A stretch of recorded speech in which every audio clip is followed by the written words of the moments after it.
All right, Clive? What do you want? I'm going to visit Sid, and I thought you might like to come with me. Sorry, I'm too busy for all that right now. I've got to get this thermal displacement stack sorted. Thermal... Displacement stack. Here. And this is for... Only the fastest, finest ship the world has ever seen. The Enterprise. Me and my dad designed it together. Where other vessels rely on the fickle winds to drive them through the water, ours is fitted with mithril engines. And those things have got more push than a behemoth in a bad mood, and more heat than all the hells put together. Which is where the stack comes in. I may have already talked some tight-lipped shipwrights into putting the hull together for me in a little dockyard in Canva. But the stack's a bit more involved, so I'm building it here. Thing is, it's so involved that I'm running behind and it's starting to hold things up over at the shipyard. I'll come and see my dad, though, when I'm done. Whenever that is. Is there anything I can do to help? Good old Clive. I were hoping you'd say that. First things first, I need some parts meching. The stack will be made up of 3 major components. There's the plating, here, that channels hot vapors away from the engine. The helm over the top, that disperses all that heat into the air. And the shielding around the sides. That stops the rest of the ship from going up in flames. A full suit of armor, then. Probably best to take it one piece at a time. Then you'll need to start with the plating. Everything else fits onto it. I've got the designs and the list of materials here. Show these to Blackthorne. He'll know what to do. I can't make head nor tail of them. Luckily, you don't need to.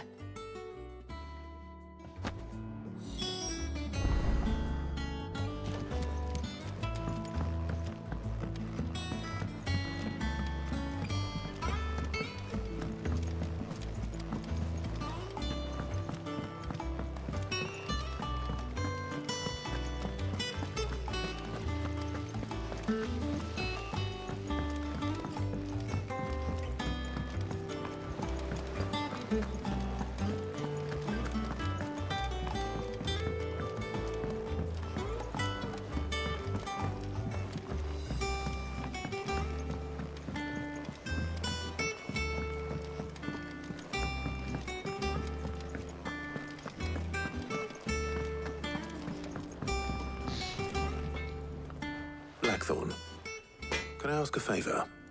Out with it. It's for Mid. This my last chance to say I'm otherwise engaged. Spare myself the arseache. Go on then. What is it this time? She said you would know. Here.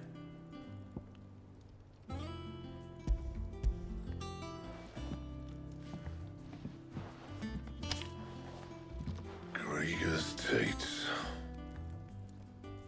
Well, I don't know what the hell you'd want this for, but I can make it. Won't be easy, though. And I'll need help. Get Gavinotto in here, will you? All right.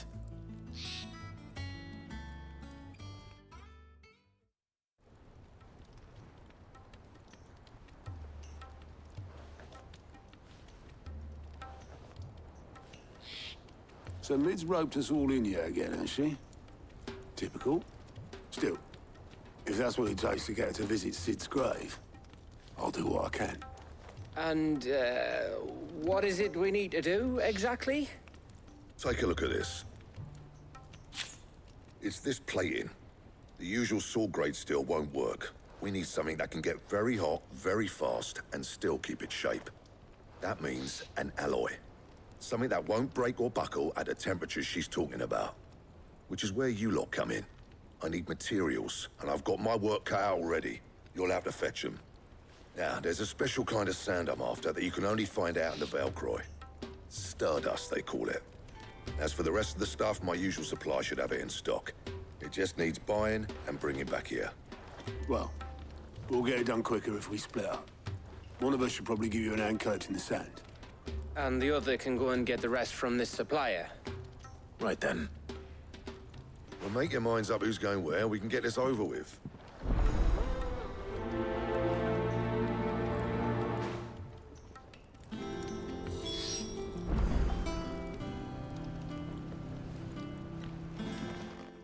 You going after the Stardust then, are you? Which one of these two lucky souls is going with you?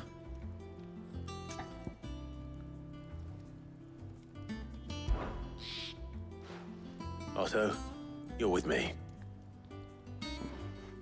All right, then. Where do we find this Stardust, and how will we know it when we see it? There's a river that runs through the southern reaches of the Velcroy. It's the black sand that washes up on its banks that you're after. And I'm guessing you'll be needing sackloads of the stuff. Might be worth our importers at the Dalimil Inn. I'll head down there. See about finding us a wagon. All right. I'll meet you by the river. Yous two take care, eh? I'll go and see this supplier. Just don't let the bastard fleece you, eh? He wouldn't do that. He's Blackthorne's mate. Isn't he? Best of luck.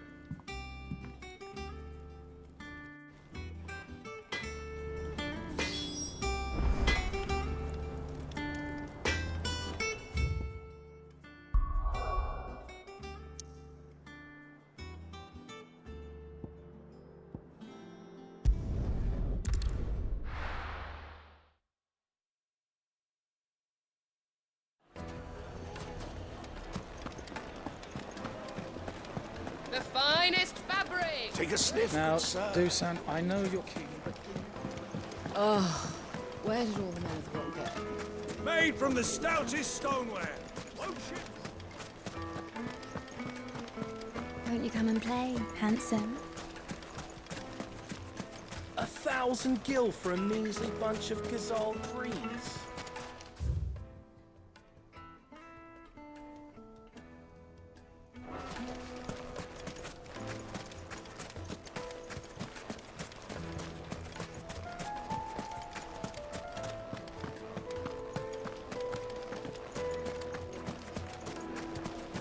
Plates and pots! The now, juiciest meat from Dusan, Greece. I know It you're would make a fine.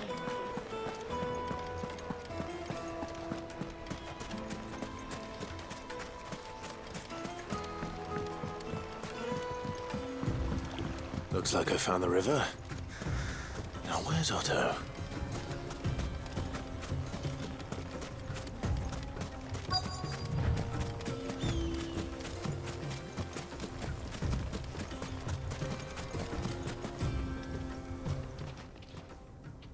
Otto, sorry I'm late. Oh, Clive. I had a quick scout about, and I reckon this area's our best bet. Seems Blackthorne's the only one who thinks smithing with this Stardust stuff's a good idea. It's just lying here, waiting for any old fool to fill his boots. But unlike any old fool, you thought to bring a wagon. Well spotted. Now get filling.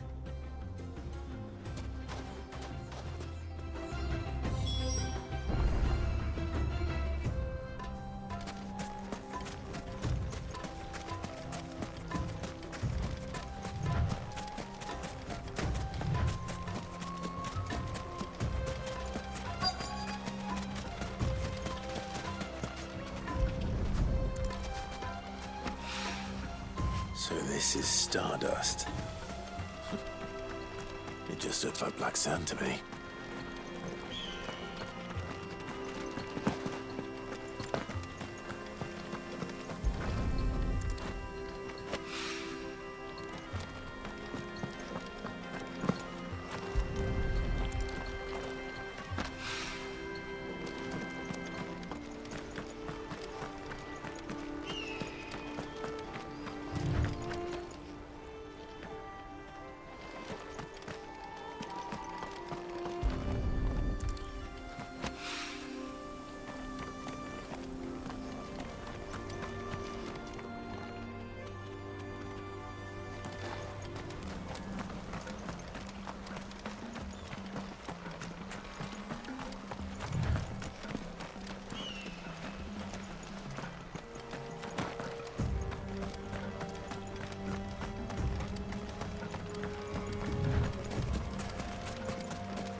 That should be enough for now. Let's see how Otto's getting on.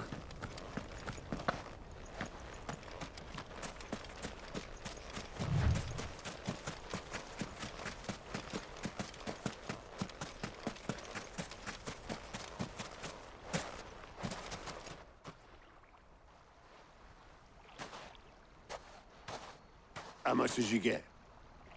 Enough. I hope.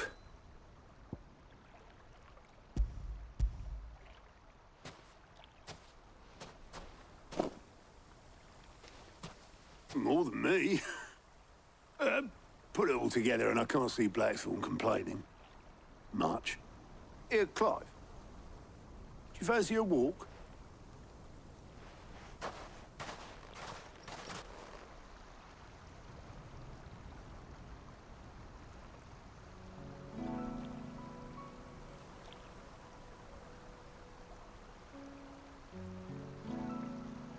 Sid would be proud.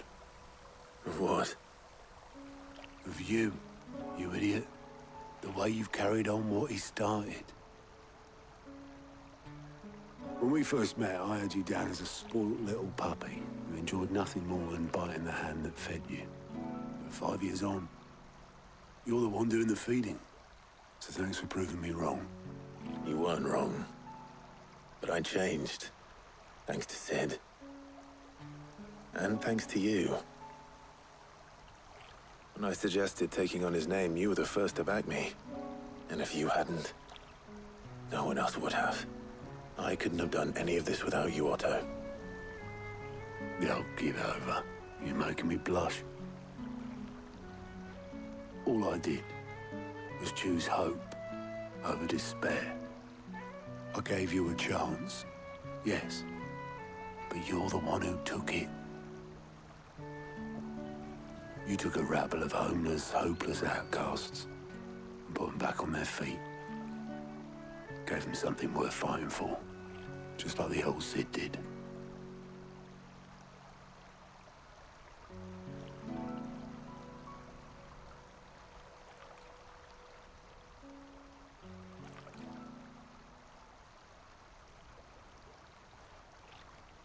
About time I was heading back, I reckon.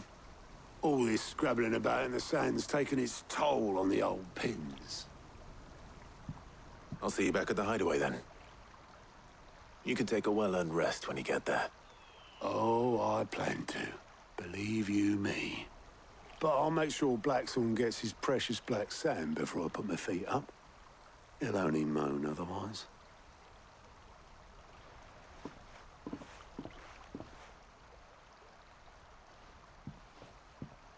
Right.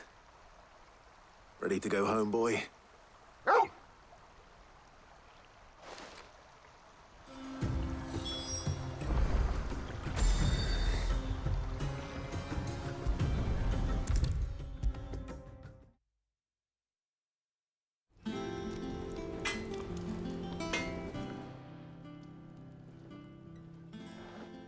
Blackthorne.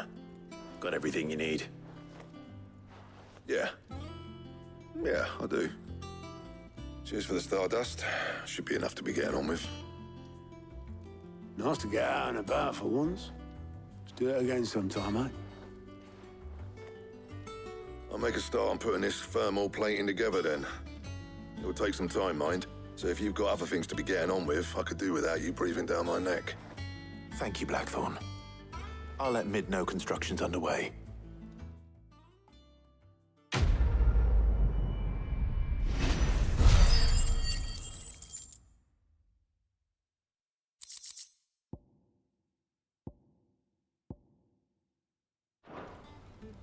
Suppose we'd better be getting back to work too.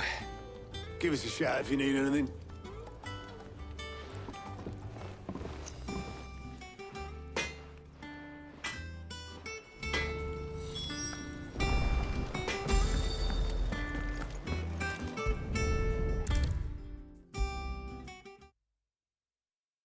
If I don't come up with something soon. You'll be pleased to hear that Blackthorne's started work on the plating. Excellent. 1 down, 2 to go. So, what's next? The helm, of course. For this, we'll be repurposing fallen scrap. Salvage from the ruins? I thought that material was all but impossible to work. Ah, but we don't have to. I'm sorry. Just so happens there's one particular ruin that's broken into exactly the right shape and size pieces for what we need. What's the name back there? I'll give you all the details. What's her name? Right.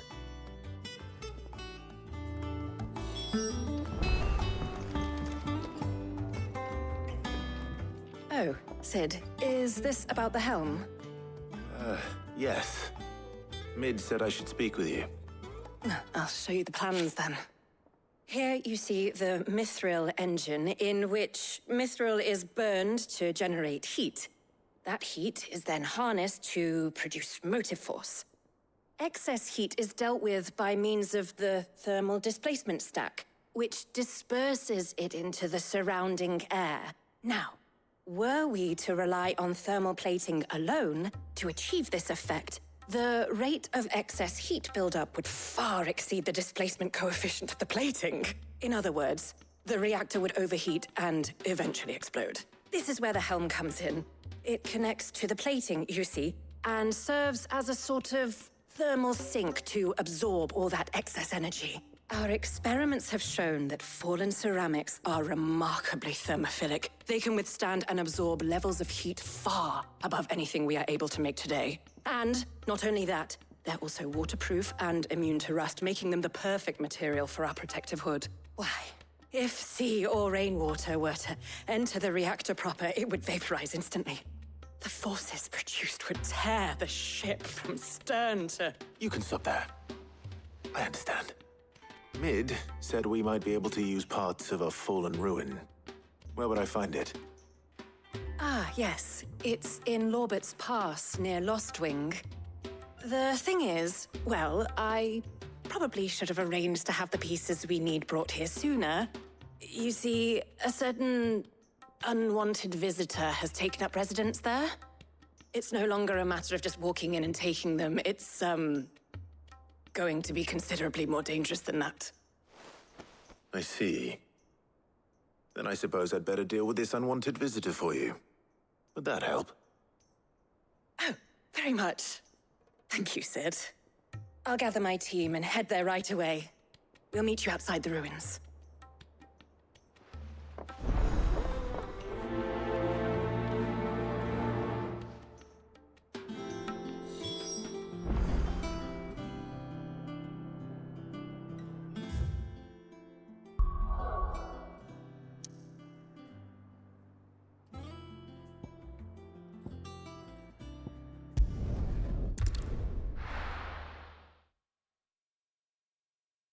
I'll be taking you all to a storehouse in the Bales. Leave anything you don't need behind.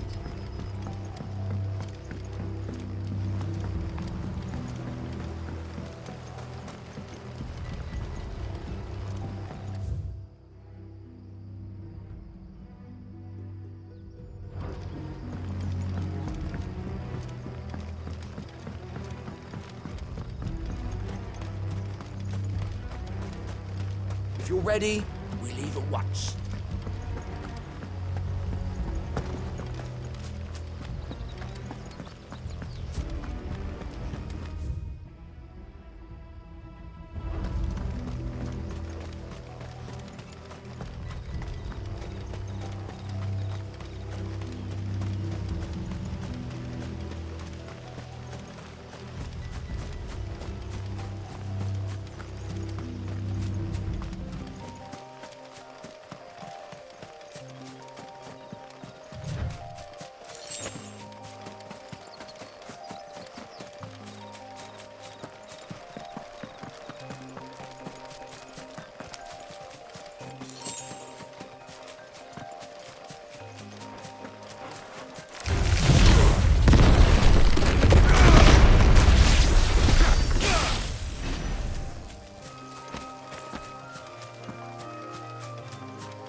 Oh, there you are, Sid.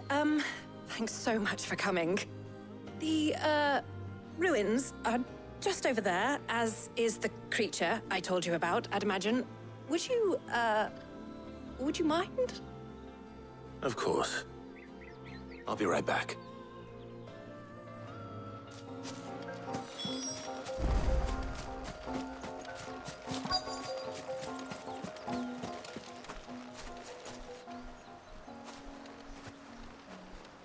Anybody home?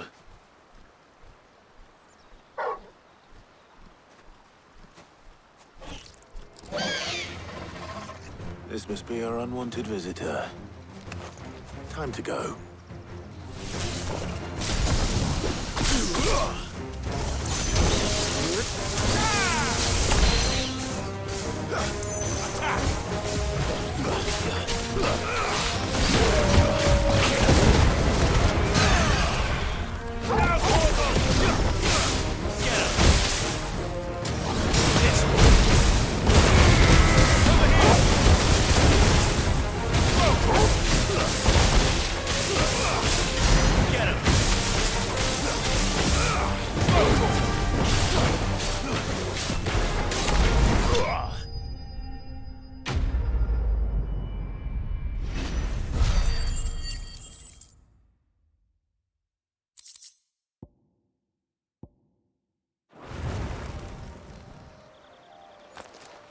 The things I do for you, Mid. Sid! Oh, thank goodness you're safe. You shouldn't have any trouble now. Indeed. Well, don't let us keep you. We'll, see that everything is transported safely back to the hideaway. All right. I'll let Mid know you're on your way.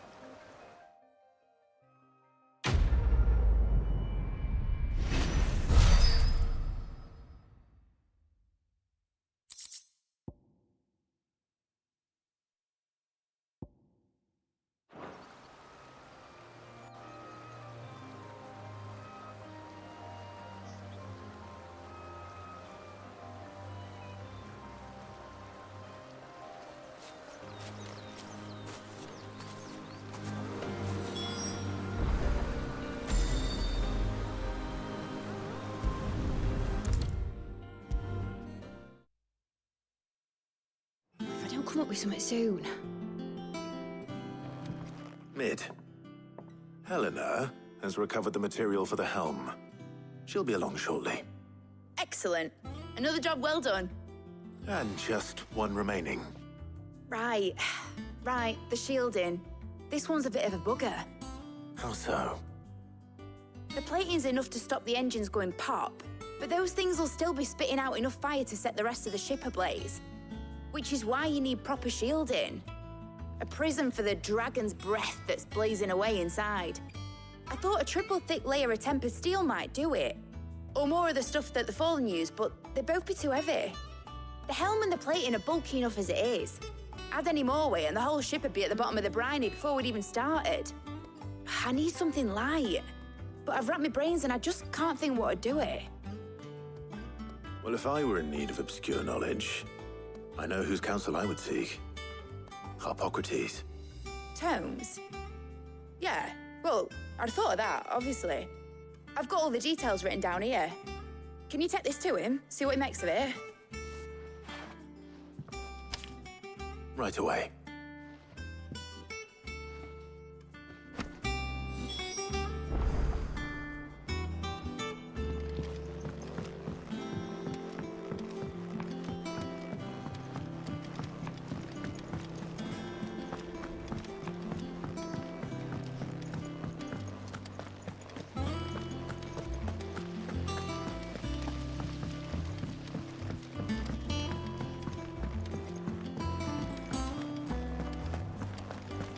Seeing troops amassing at every border.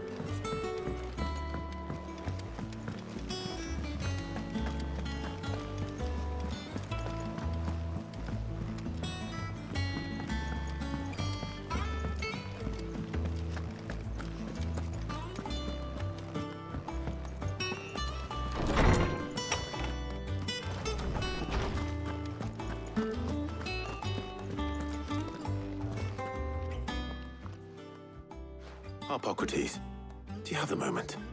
For you, Clive, always. Well, actually, it's for mid this time. Could you take a look at this?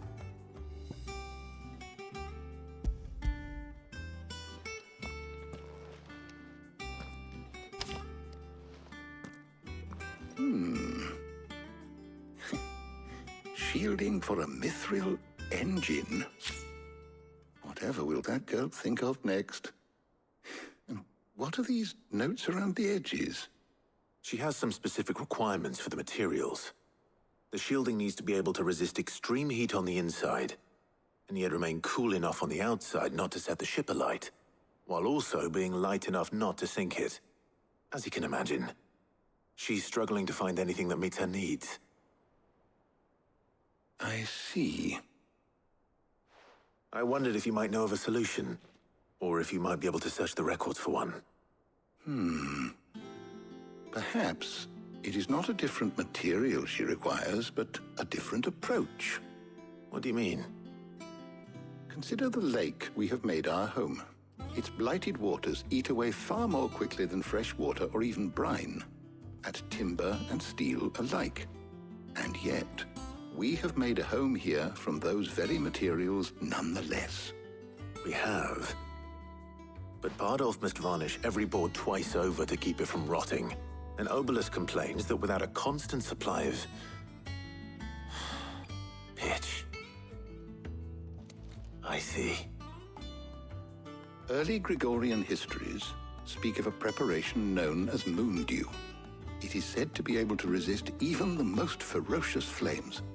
Before the dragoons tamed the worms and wyverns of the realm, nobles would daub their castle walls with it in order to guard against dragonfire.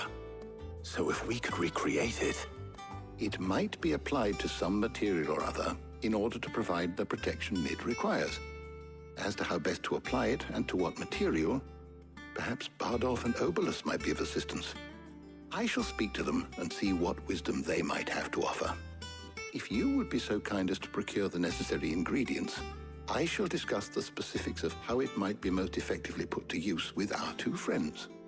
The knowledge of the past may yet prove useful to we of the modern era. Thank you, Harpocrates. And since you're asking others to help you, perhaps I should too.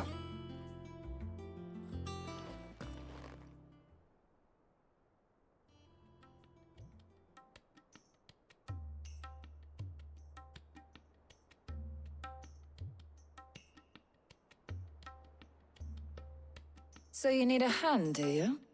We do. I'll be heading to market for the ingredients we need. I could do with some help. And some company, too. The other can assist me in researching how best to prepare the shielding itself. Can we count on your aid? Always. Well, if Jill's game. Thank you. I am sure either of these fine young minds would prove indispensable in my research. I leave the decision as to who will go with whom in your capable hands, Clive.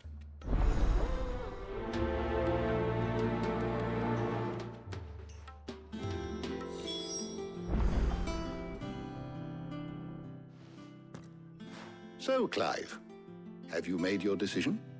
Who will accompany you on your little excursion? Very well. So then, what do we need to find? I have taken the liberty of preparing a list. Here. White chocobo eggs. Pepio nuts. Are you sure this list is right? Everything on here seems very edible. I would have thought the ingredients would be a little more exotic. Though these items may seem mundane, they have potent effects that are rarely exploited, effects for which they were once highly prized. So much so, in fact, that they were harvested almost to extinction, hence moon dews having fallen from favor. Now, of course, they can be obtained with ease.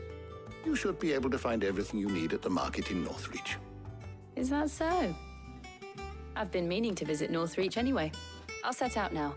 Join me there when you're ready. I will. Until then. You two enjoy yourselves. You too, Talia.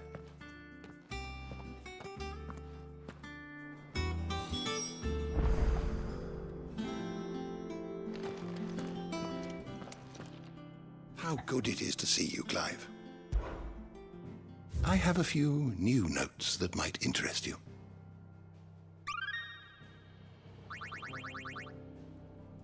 What subject shall we consider today?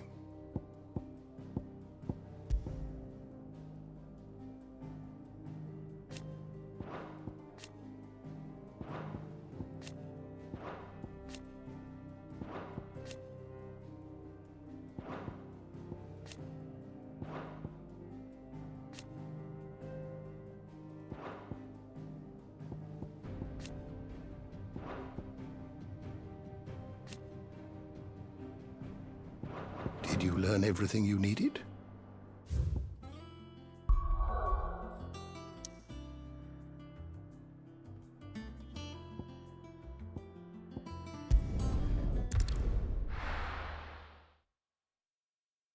Now, where's Jill?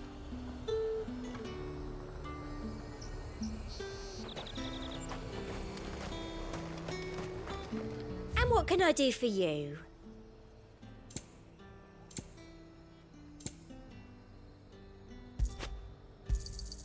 An excellent choice.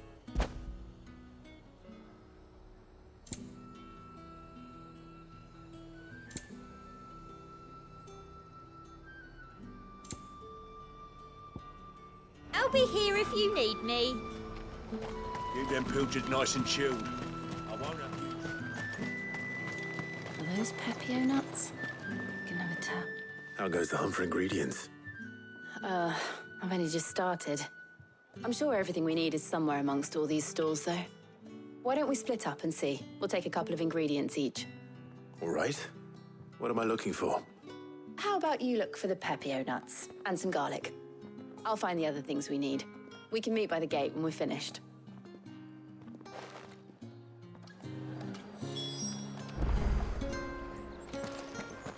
Up! You'll not find a bruised pippin in the... Fresh cuts! Come and get them before they're gone. What can I interest you in today?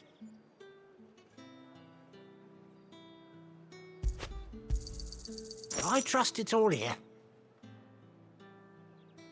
You're always welcome here in Lostwing.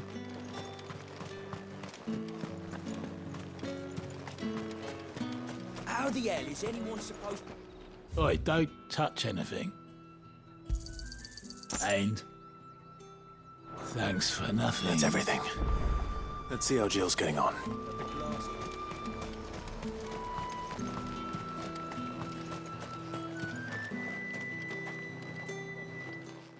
Did you find everything? I did. Here.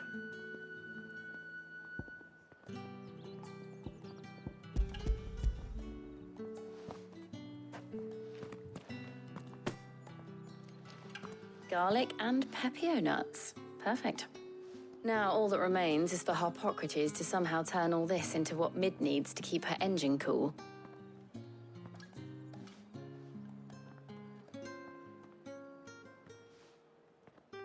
But before we head back, would you walk with me a while?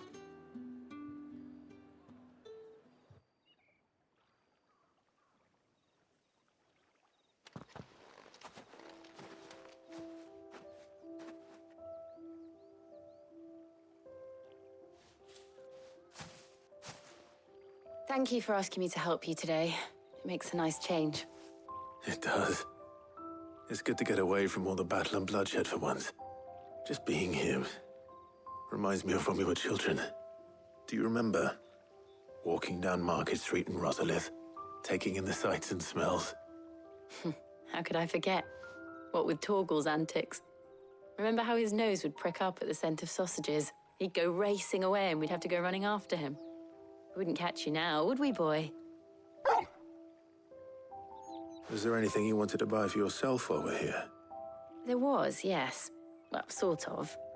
Molly in the kitchens told me about a place that sells particularly good pies. Thought you might like to share one with me. I would. Thank you. And I saw some bread.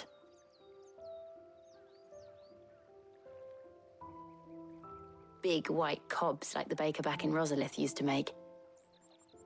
What do you think? I thought we might get some soup to dip it in.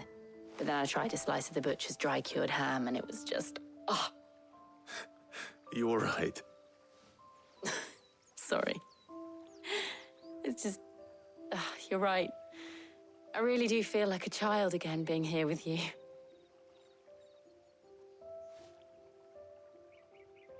Clive.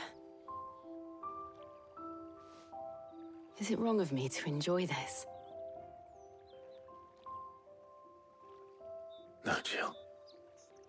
This is how life should be. And it's how our lives will be when our work is finally done. When we can live on our own terms. I hope so. Thank you, Clive.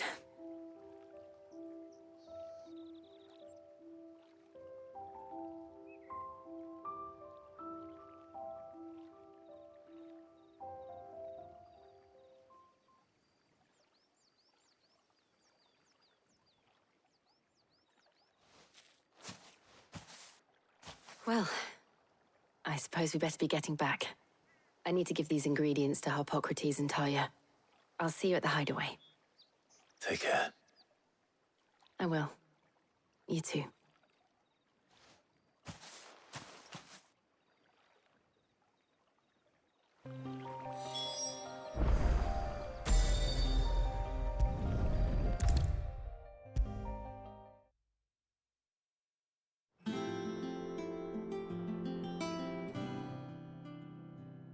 How's work on the shielding progressing, Hippocrates? Well, very well indeed. And thanks in no small part to your kind assistance.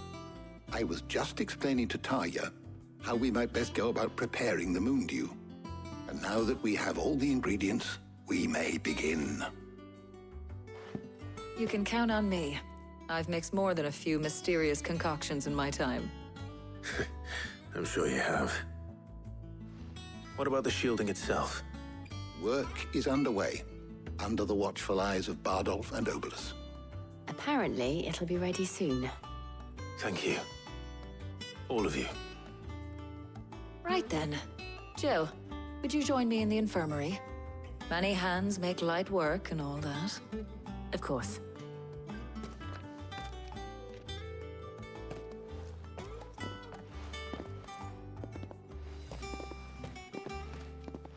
Oh, and Clive, thank you.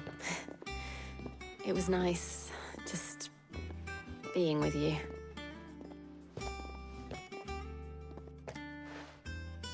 It appears our work here is almost at an end. A shame. I was enjoying playing the man of action for once. When both the shielding and the moon dew are ready, it will merely be a matter of applying the one to the other. Followed by a rigorous process of testing and retesting, of course. Perhaps someone ought to warn young Mid of that. Leave it to me. Thank you, Hippocrates.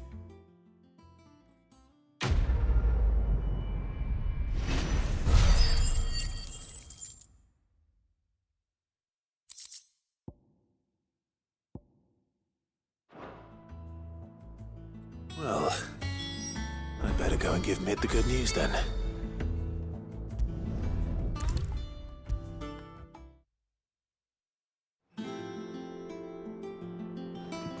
Sorry to keep you waiting, Mid.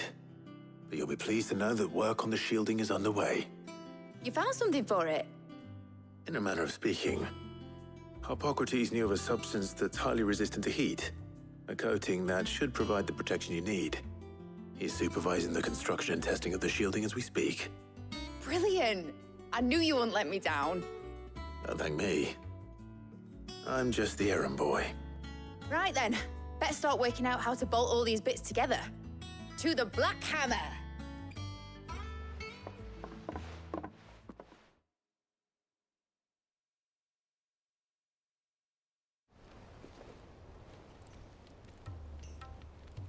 You know, when I got into the smithing game, I thought I'd be making swords and shields, not thermal bleeding didgeridoo-dahs. Displacement stacks. Same difference. Whatever you call it, I ain't putting it together in here. It's cramped enough as it is. Let's take this outside. Mid, you get all the parts lined up on the deck. I'll take care of the rest. On my way. Oh, and bring me the biggest salmon you can find. This is gonna require some precision walloping.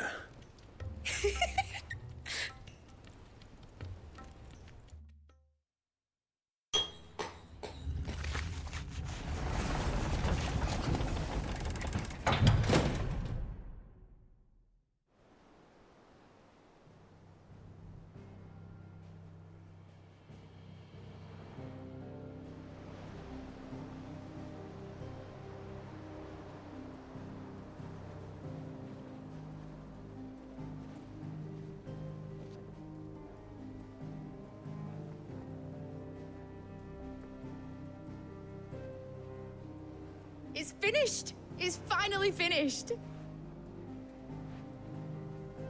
Thank fuck for that. I'll be feeling my hammer arm for weeks. Thank you, Clive, Blackthorne, everyone. That's one down and just 3 more to go. I'm sorry.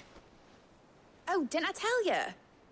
The Enterprise has 4 mithril engines, and we'll be needing a displacement stack for each. You don't mean... Don't worry. Now they've got a finished one to work off, my gang in Canva can build the rest.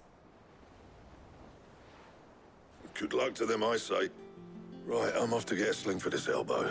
Any other work comes in, keep it to yourselves, eh?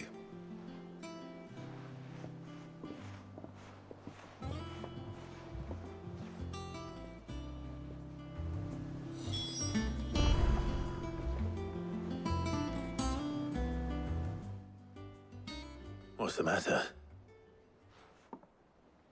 Nothing. Just daydreaming. Thinking about the Enterprise sailing off over the horizon to shores unknown, searching for a land untouched by the Blight, just like me and my dad planned. So if the worst came to the worst and every scrap of soil in the Twins turned black, we might still have a chance. That's what she was meant to be. You see, one last chance just in case we needed it. But now she's so close to being finished, I've realized I don't want her to be that. I don't want her to be just a lifeboat for us to cling to if things get desperate. I want people to sail aboard her by choice, not from the lack of it. In a world where we're not just trying to survive, but where we can actually live. I'm working on that. And I'll do everything I can to get you what you want. Don't you always? All right. My mind's made up. As soon as the Enterprise is fit to sail, I'm putting her under your command. Sod our plans, I'm trusting in yours. Are you sure about this? Something tells me it's what my dad would have wanted. He'd be proud of you. You were gonna visit his grave, weren't you? I was. And you can come too now that your little project is finished. Right. There's just one thing I need to finish up first. Won't be a mo. All right. I'll let Otto know you're coming. Meet us in the mess when you're ready. Aye, aye, Captain.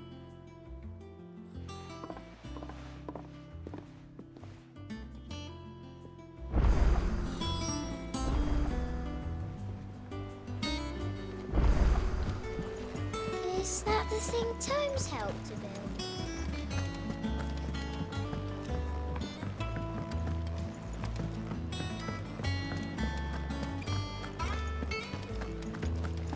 He cracked the crystal too? You're joking.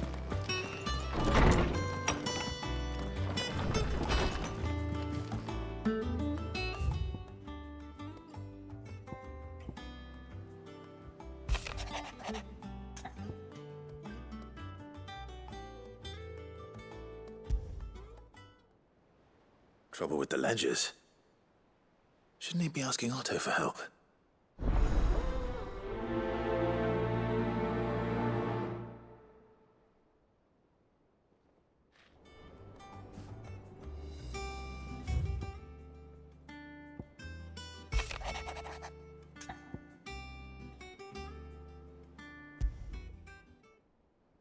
What could be wrong with Torgor?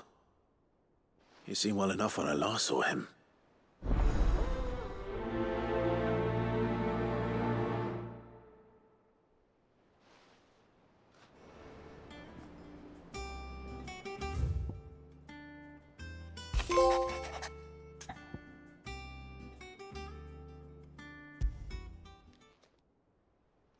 Hopefully it's nothing.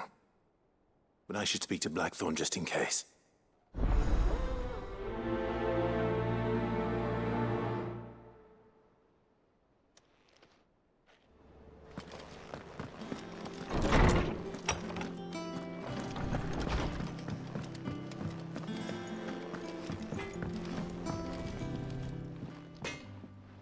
Blackthorne, do you have a moment? Not really, no. This won't take long. I just wanted to ask how you're getting on. August was worried about you, that you might still be doubting your craft, even after learning the trick of that cuirass. Is there something else weighing on your mind? Perhaps sharing your thoughts might help. That bastard's like a dog with a bone. Still, he's got a keen eye, I'll give him that. He's just, well, Karen showed me something. Something I've never seen before. And that was? A sword. An odd-looking thing with a single-edged blade. The metal itself wasn't anything to write home about, but fuck me, the edge on it. You could slice a man clean in two with a weapon like that, and he'd be halfway home before he even realised he'd been cut. So that's what's troubling you? Nah, not troubling me exactly. More distracting. Can't stop thinking, how do you get an edge that sharp? It's driving me mad. And if you knew how to do it, we could arm the curse breakers with even better blades. That's about the size of it, yeah. I'll see what I can find out. Sharper swords are always welcome. And we can't have our master blacksmith being distracted. You're a soft touch, you know that. But I can't say I'm not grateful for it. Good luck, eh? Thank you. Let's see what Karen knows about this sword.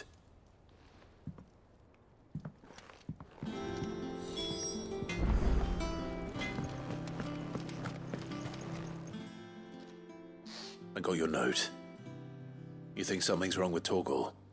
So you can read. Congratulations. But I didn't say I were wrong with him. I said something weren't right. He's not been eating me treats.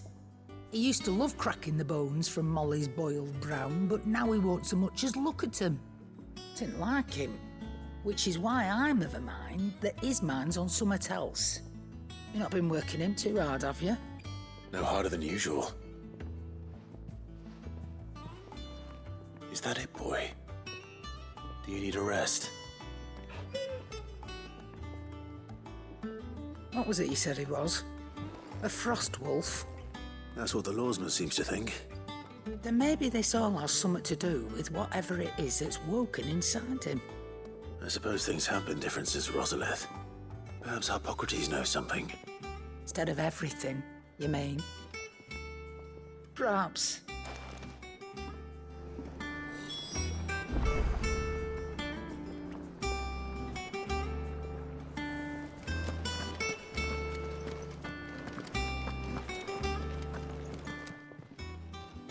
You're looking well, Karen.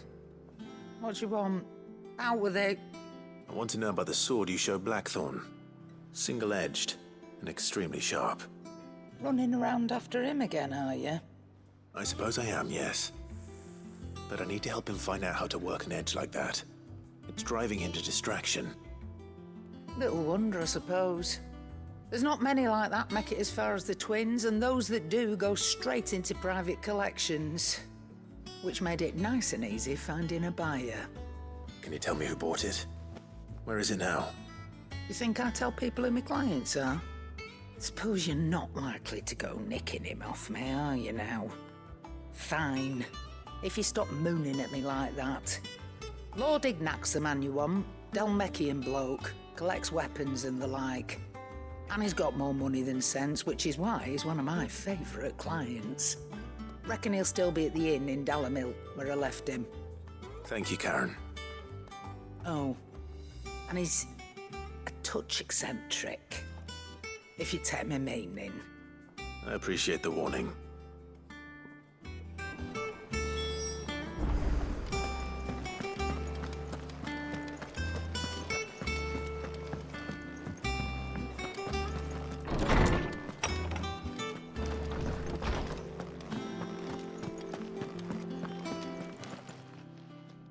Lawsman, I need to ask you about Torgal. Something's not right with him. He isn't ill, is he? I don't think so. But according to Lady Karen, he seems to have lost his appetite, which is certainly a new development. She says he's hardly been touching his bones of late, and she believes it may have something to do with what happened at Rosalith Castle. I rather think she might be right, though not about his appetite. All canids are instinctively inclined to crack open bones for the rich marrow that resides within, and I see no reason why a frostwolf should be any different. Accordingly, I suspect it is not a lack of appetite that afflicts Torgal, but a surfeit of it. If we assume that his newfound magics require additional nourishment to sustain, it may well be that the bones Lady Karen is accustomed to providing are no longer sufficient. Frostwolves, after all, habitually prey upon far larger animals, whose bones may yield altogether different nutrients.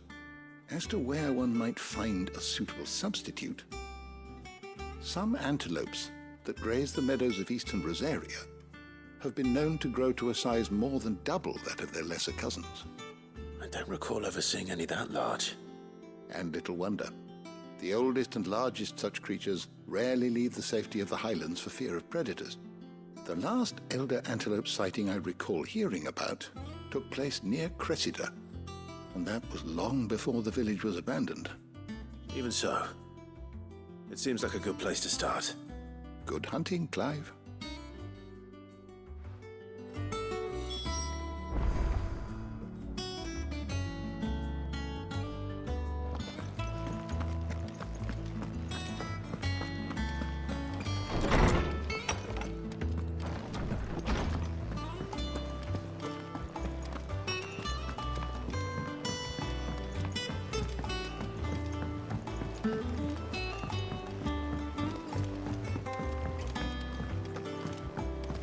Told me she was building a ship.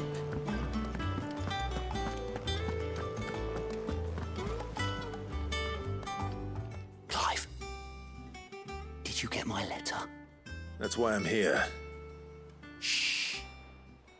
Otto might be listening. Is this better? A little. Listen, I've some bad news. It turns out the hideaway may be slightly behind in its payment to certain lenders, and it may be my fault. But I swear to the goddess, I thought I had the numbers square. Sadly, that square turned out to be more of a circle. 0, you might say. I can straighten it out, I swear, but it's going to take some time. And I'm going to need help keeping it from Otto. Bit late for that, I'd say. There you are! What a surprise! So let me get this straight. You forget to pay our lenders what they're due, and instead of coming straight to me, you get Clive to come to you. And I hope he'll dig you out of the hole you've dug for yourself. Clive, the man in charge of the place you've been cheerfully trying to bankrupt. And you thought this was a cunning plan. Why? Well, who needs paying? Oh, just Martha. And the dame. And, well, Lady Karen. But only 500 talents. We owe 3 of our most trusted friends 5 million gil. Each. 5 million each. They lent us the bulk of the money we used to rebuild the hideaway, you see, and, well, I must have made some sort of oversight. Those ledgers were my responsibility, and it was my decision to entrust them to you. This is my fault. Do we have that much to hand? I can always ask my uncle. No, we don't. And no, you won't. We've lightened Lord Rossfield's purse enough. After the king's ransom we had off him, he deserves better than to see our begging bowl. Besides, we'll need to learn to stand on our own if we're gonna make this work. All right. But that doesn't mean you have to shoulder the burden yourself. Is there anything I can do to help? There might be. How'd you fancy taking these to Martha and the dame? Rocks. Rocks, he says. Worth 1,000 talents apiece, these are. A little something Sid and I set aside for when times got lean. And I reckon 15 million in overdue debt probably qualifies. I just hope our associates' eyes are a bit more discerning than yours. I'm sure there will be. Should be me making the rounds, really. But you know how it is with this place. Orders to bark, arses to wipe, and all that. I know. Which is why I don't mind going in your place. Go. Do you know why I only gave Master Clive here 2 star rubies? Because you'd rather Lady Karen killed me. Because I'd rather Lady Karen killed you. Yes. Well, I suppose this is goodbye then. Don't worry. I'm sure Karen will understand. Really? Do you think so? No, I don't.